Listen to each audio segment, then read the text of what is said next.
1960లో ప్రపంచం మొత్తం America Apollo మిషన్ల వైపు చూస్తున్నప్పుడు సరిగ్గా అదే సమయంలో మన పక్కనే ఉన్న వీనస్ గ్రహం మీద కొన్ని భయంకరమైన ప్రయోగాలు జరుగుతున్నాయి. సోవియట్ యూనియన్ అంటే రష్యా వీనస్ మీద ఒక సూసైడ్ మిషన్ ప్లాన్ చేసింది. వాళ్ళు కొన్ని సంవత్సరాల పాటు కష్టపడి కోట్లాది డాలర్లు ఖర్చు చేసి ఒక ప్రోబ్ను తయారు చేశారు. చరిత్రలో మొదటిసారి వేరొక గ్రహం మీద దిగి అక్కడ ఫోటోలు తీయడం దీని లక్ష్యం. కానీ వీనస్ మీద రష్యన్ ప్రోబ్స్కు ఒక నరకం లాంటి వాతావరణం ఎదురైంది. అది చూసి రష్యన్ సైంటిస్టులు ఆశ్చర్యపోయారు. ఈరోజు మనం రష్యా చేసిన ఆ సాహసోపేతమైన మిషన్ల గురించి తెలుసుకుందాం. అవి వీనస్ గ్రహం తాలూకు భయంకరమైన రహస్యాలు బయటపెట్టాయి. ఒక చిన్న కెమెరా లెన్స్ మూత వల్ల రష్యా వాళ్ళ ఎన్నో ఏళ్ల కష్టం, కోట్లాది డాలర్లు ఎలా బూడిదలో పోసిన పన్నీరయ్యాయో చూద్దాం. అంత టెక్నాలజీ ఉన్నా కూడా అసలు అక్కడ ఏముందని రష్యా మళ్ళీ ఎప్పుడూ అక్కడికి వెళ్ళలేదు. 1960-70 దశకాల్లో కోల్డ్ వార్ తారాస్థాయిలో ఉంది. అంతరిక్షంలో రాజు ఎవరవుతారని అమెరికా రష్యాల మధ్య పోటీ. తమ బలం సామర్థ్యం ఎలాంటిదో ప్రపంచానికి రుచి చూపించాలని రెండు దేశాలు ప్రయత్నిస్తున్నాయి. ఈ రేసులో అమెరికా తన పూర్తి దృష్టిని చంద్రుని మీద పెట్టింది. నిజానికి రష్యా అప్పటికే తన ప్రోబ్ను చంద్రుడి మీద దించి ఈ పోటీలో కొంత భాగాన్ని గెలిచేసింది. కానీ అమెరికా అధ్యక్షుడు జాన్ ఎఫ్ కెన్నెడీ 1970 మొదలయ్యే లోపే మనిషిని చంద్రుడి మీద దించుతానని ప్రపంచానికి మాటిచ్చాడు. అది నిజంగా చాలా పెద్ద సవాల్. అమెరికా నిజంగానే చంద్రుడి మీదకు వెళ్లగలదని రష్యాకు అర్థమైనప్పుడు వాళ్ళు తమ లక్ష్యాన్ని వీనస్ గ్రహం వైపు మార్చారు. అమెరికా చంద్రుడి మీదకు వెళితే రష్యా నరకం మీద కూడా కాలు పెట్టగలదని నిరూపించడమే వాళ్ళ ఉద్దేశం. అప్పటి వరకు వీనస్, భూమి రెండూ ఒకేలా ఉంటాయని సైంటిస్టులు అనుకునేవారు. రెండూ పక్కపక్కనే ఉంటాయి. రెండిటి సైజు దాదాపుగా సమాంతరంగా ఉంటుంది. సూర్యుడి నుంచి దూరం కూడా దగ్గరగా ఒకేలా ఉంటుంది. కానీ దూరం నుంచి చూస్తే ఒక తేడా స్పష్టంగా కనిపిస్తుంది. భూమిలా కాకుండా వీనస్ గ్రహం పూర్తిగా మేఘాలతో నిండుంటుంది. ఆ దట్టమైన మేఘాల వెనుక వీనస్ గ్రహం మీద ఏముందో అప్పటి వరకు మనుషులకు తెలియదు. సైంటిస్టులకు కూడా అదొక రహస్య పెట్టెలా మారింది. చంద్రుడి టెలిస్కోప్తో కూడా చూడొచ్చని రష్యా భావించింది. ఒకవేళ తాము వీనస్ లోపల దృశ్యాలను ప్రపంచానికి చూపిస్తే అది అమెరికా చంద్రుడి మీద దిగడం కంటే గొప్ప ఘనత అవుతుందని వాళ్ళు అనుకున్నారు.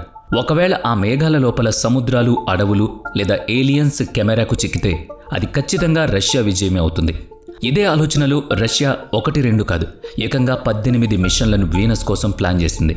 దీనికోసం రష్యా ఒక ప్రోబ్ను డిజైన్ చేసింది. దానికి వెనెరా అని పేరు పెట్టారు. రష్యా భాషలో వెనెరా అంటే వీనస్ అని అర్థం. అప్పుడు సైంటిస్టులకు ఒక విషయం మాత్రం ఖచ్చితంగా తెలుసు.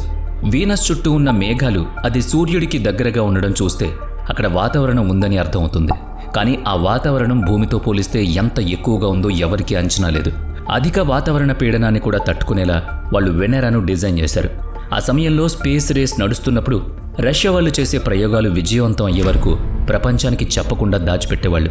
లేదంటే ఫెయిల్ అయ్యారన్న అపవాదు ఎదుర్కోవాల్సి వస్తుందని వాళ్ళ భయం. 1961 ఫిబ్రవరి 4న రష్యా తన మొదటి ప్రోబ్ను వీనస్ వైపు పంపింది. కానీ అది భూకక్షను దాటి బయటకు వెళ్ళలేకపోయింది. తమ పద్ధతి ప్రకారం ఈ వైఫల్యం గురించి వాళ్ళు ప్రపంచానికి చెప్పలేదు. కేవలం ఒక భారీ శాటిలైట్ లాంచ్ చేశామని సాకు చెప్పారు. రష్యా వాళ్లకు ఇంకో పద్ధతి కూడా ఉండేది. ఒక మిషన్ కోసం 2 ప్రోబ్స్ను తయారు చేసేవారు. ఎందుకంటే ఒకటి ఫెయిల్ అయినా రెండోది మిషన్ను పూర్తి చేస్తుందని వాళ్ళ నమ్మకం.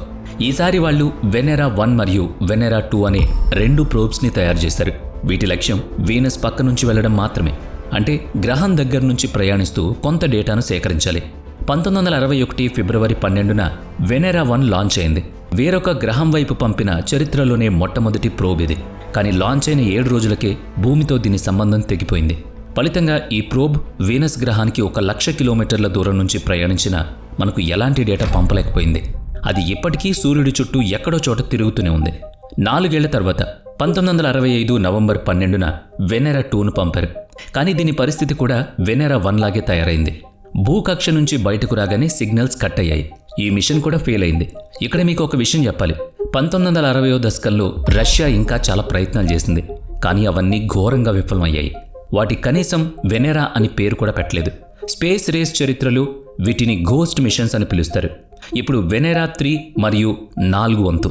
అప్పుడది 1966వ సంవత్సరం. ఈసారి రష్యా వాళ్ళు 1 టన్ను బరువున్న పెద్ద శక్తివంతమైన ప్రోబ్ను తయారు చేశారు. ఇందులో 2 భాగాలుండేవి. ఒకటి బస్, ఇది ప్రోబ్ను గ్రహం బయట వాతావరణం వరకు తీసుకువెళ్తుంది. రెండోది స్పియర్, ఇది గ్రహం లోపలికి వెళుతుంది. ఈ స్పియర్లో చాలా సెన్సర్లుంటాయి. పీడనాన్ని కొలిచే బారోమీటర్, వీనస్ వాతావరణంలో వాయువులను గుర్తించే గ్యాస్ అనలైజర్, థర్మామీటర్, బ్యాటరీ, ఇంకా ఈ డేటా పంపించడానికి 2 యాంటెన్నాలు అమర్చారు. వెనెరా 3 మిషన్ లక్ష్యం అక్కడ వాతావరణాన్ని పరీక్షించడం మాత్రమే. అక్కడ సాఫ్ట్ ల్యాండింగ్ చేసే ఉద్దేశం కానీ దానికి తగ్గ ఏర్పాట్లు కానీ ఇందులో లేవు. అంటే ఇది ఒక సూసైడ్ మిషన్. కానీ పాపం వీనస్ భయంకరమైన గాలుల్లోకి ప్రవేశించగానే దీని సిస్టమ్ ఫెయిల్ అయింది. రష్యా సైంటిస్టులకు ఎటువంటి డేటా దొరకలేదు. ఇది కేవలం ఒక క్రాష్ ల్యాండింగ్ మాత్రమే. కానీ 1966 మార్చి 1న వేరొక గ్రహం ఉపరితలాన్ని ఢీకొట్టిన మొట్టమొదటి మానవ నిర్మిత వస్తువుగా వెనెరా 3 చరిత్ర సృష్టించింది. అయితే మరుసటి ఏడాది అంటే 1967 అక్టోబర్లో వెనెరా 4 ద్వారా రష్యాకు కొంచెం విజయం దక్కింది. అది విజయవంతంగా వీనస్ వైపుకు వెళ్ళింది. ఈసారి ఎలాంటి సిస్టమ్ ఫెయిల్యూర్ లేకుండా అక్కడ వాతావరణంలో కార్బన్ డయాక్సైడ్ గ్యాస్ ఎక్కువగా ఉందని కనిపెట్టింది. మొదట్లో వీనస్ వాతావరణం భూమి కంటే 25 రెట్లు ఎక్కువగా ఉందని రష్యా వాళ్ళు ప్రకటించారు. వెనెరా 4లో పారాచూట్ ఉండడం వల్ల అది క్షేమంగా వీనస్ మీద దిగిందని రష్యా వాళ్ళు చెప్పుకున్నారు. కానీ తర్వాత తెలిసిన విషయం ఏంటంటే వెనెరా 4 వీనస్ వాతావరణంలోకి వెళ్ళగానే అక్కడి విపరీతమైన పీడనాన్ని తట్టుకోలేక ఒక సోడా డబ్బాలాగా నలిగిపోయింది. తమ ప్రోబ్ వీనస్ మీద దిగలేదని రష్యా వాళ్లకు అర్థమయ్యాక వెనెరా 5 మరియు 6లను కేవలం గాల్లోనే ప్రయోగాలు చేయడానికి పంపారు. ఎందుకంటే వీటి డిజైన్ కూడా వెనెరా 4 లాగే ఉంది. వీటిలో కూడా పారాచూట్లున్నాయి. వీనస్ వాతావరణంలో వీటికి కేవలం 50 నిమిషాల సమయం మాత్రమే ఉంటుంది. ఆలోపే డేటా పంపించాలి. ఈ 2 ప్రోబ్స్ 1969లో లాంచ్ చేశారు. కానీ ఫలితం మాత్రం అలాగే వచ్చింది. ఎక్కువ సమాచారం అందకముందే 1 గంటలోపే ఇవి గాల్లోనే పేలిపోయి ధ్వంసమయ్యాయి. అయినా సరే రష్యా పట్టు వదలలేదు. ఈసారి వెనెరా 7ను చాలా బలంగా తయారు చేశారు. నిజంగా ఈ ప్రోబ్ ఒక ట్యాంక్ లాగా గట్టిగా ఉంటుంది. ఇది ఎంత బరువుగా ఎంత గట్టిగా ఉందంటే దీనికి ఒకే ఒక్క లక్ష్యం పెట్టారు. అదేంటంటే వీనస్ మీద బతికుండడం. గట్టిదనం కోసం ఇందులో ఎక్కువ సైంటిఫిక్ పరికరాలు కూడా పెట్టలేదు. కానీ వెనెరా అదృష్టం అస్సలు బాలేదు. ల్యాండింగ్ సమయంలో ఒక సాంకేతిక సమస్య వల్ల దాని స్విచ్ బోర్డు ఇరుక్కుపోయింది. దాంతో అది కేవలం ఉష్ణోగ్రత డేటాను మాత్రమే పంపగలిగే స్థితికి చేరుకుంది. కానీ రష్యన్ సైంటిస్టులు ఎంత తెలివైన వాళ్ళంటే కేవలం ఆ ఉష్ణోగ్రత డేటాను బట్టి అక్కడ వాతావరణ పీడనం భూమి కంటే 90 రెట్లు ఎక్కువగా ఉందని అంచనా వేశారు. అంటే సముద్రంలో 1 కిలోమీటర్ లోతులో ఉండే ఒత్తిడితో సమానం. వెనెరా 7 ల్యాండింగ్ దగ్గర పడుతున్నప్పుడు మరో సమస్య వచ్చింది. దాని పారాచూట్ చిరిగిపోయి సెకనుకు 17 మీటర్ల వేగంతో వీనస్ ఉపరితలం మీద పడింది. మంచి విషయం ఏంటి అంటే వెనెరా 7 బ్రతికింది. కానీ చెడ్డ విషయం ఏంటి అంటే అది తలకిందులుగా పడింది. దాని యాంటెన్నా కింద వైపు ఉండిపోయింది. అయినా సరే సైంటిస్టులు వదిలేయలేదు. యాంటెన్నా కింద ఉన్నా సరే బలహీనమైన సిగ్నల్ను కూడా పట్టుకున్నారు. కింద పడిపోయి విరిగిపోయే స్థితిలో ఉన్నా సరే వెనెరా 7 వీనస్ ఉపరితలం నుంచి తర్వాత 23 నిమిషాల పాటు భూమితో సంబంధాన్ని కొనసాగించింది. ఈ విధంగా వేరొక గ్రహం మీద దిగి అక్కడి నుంచి సిగ్నల్ పంపిన మొట్టమొదటి మానవ నిర్మిత వస్తువుగా ఇది చరిత్రలో నిలిచింది. కానీ అది వీనస్ మీద గుర్తించిన ఉష్ణోగ్రత చూసి ప్రపంచం మొత్తం భయపడింది. వీనస్ ఉపరితలం మీద 465 డిగ్రీల సెల్సియస్ ఉష్ణోగ్రత నమోదైంది. ఇది మన ఓవెన్ ఉష్ణోగ్రత కంటే 2 రెట్లు ఎక్కువ. ఇంకో ఆశ్చర్యకరమైన విషయం ఏంటి అంటే అది వీనస్ మీద కింద పడుతున్నప్పుడు నిరంతరం భూమికి రేడియో సిగ్నల్స్ పంపుతూనే ఉంది. అప్పుడు రష్యన్ సైంటిస్టులు ఒక విషయాన్ని గమనించారు. కింద పడుతున్నప్పుడు ఏదో శక్తి వెనెరా 7ను పక్కకు నెట్టేస్తోంది. ఎందుకంటే ఈ కదలిక వల్లే రేడియో ఫ్రీక్వెన్సీలో చిన్న మార్పులు వస్తున్నాయి. ఈ ఫ్రీక్వెన్సీ మార్పును డాప్లర్ ఎఫెక్ట్ అంటారు. దీన్ని లెక్కించి వాళ్ళు ఒక అంచనాకు వచ్చారు. వీనస్ వాతావరణంలో గంటకు 360 కిలోమీటర్ల వేగంతో భయంకరమైన గాలులు వీస్తున్నాయి. ఆ గాలులే ప్రోబ్ను ఒక పక్కకు నెట్టేస్తున్నాయి. ఈ వేగం భూమి మీద వచ్చే అతిపెద్ద తుఫాన్ కంటే చాలా ఎక్కువ. వెనెరా 8 మిషన్ గత మిషన్ల కంటే చాలా అధునాతనమైంది. ఎందుకంటే తమ శత్రువు ఎంత భయంకరమైందో ఇప్పుడు రష్యాకు అర్థమైంది. అక్కడ 90 రెట్లు ఎక్కువ పీడనం, గంటకు 360 కిలోమీటర్ల వేగంతో వీచే తుఫాను, తందూరి పొయ్యి కంటే ఎక్కువ వేడి. వెనెరా 8లో ఇవన్నీ సర్ది పెట్టారు. గామా స్పెక్ట్రోమీటర్ అలాగే కాంతిని కొలవడానికి ఒక లైట్ సెన్సర్ అమర్చారు. వెనెరా 7 లాగా రాత్రిపూట కాకుండా ఈసారి కావాలనే పగటిపూట ల్యాండ్ చేశారు. వీనస్ మీద పగలు వెలుతురు ఎంతుంటుందో తెలుసుకోవడమే దీని ఉద్దేశం. దట్టమైన మేఘాలున్నా కూడా వీనస్ ఉపరితలం మీద వస్తువులు కనిపించేంత వెలుతురు ఉంటుందని లైట్ సెన్సర్ నిర్ధారించింది. మన దగ్గర మబ్బులు పట్టినప్పుడు వెలుతురు ఎలా ఉంటుందో అక్కడ కూడా అలాగే ఉంటుంది. వెనెరా 8 వీనస్ నేల మీద 60 నిమిషాల పాటు పనిచేసింది. 465 డిగ్రీల వేడి అంతటి పీడనంలో ఒక యంత్రం 1 గంట పాటు పనిచేయడం అద్భుతమని చెప్పాలి.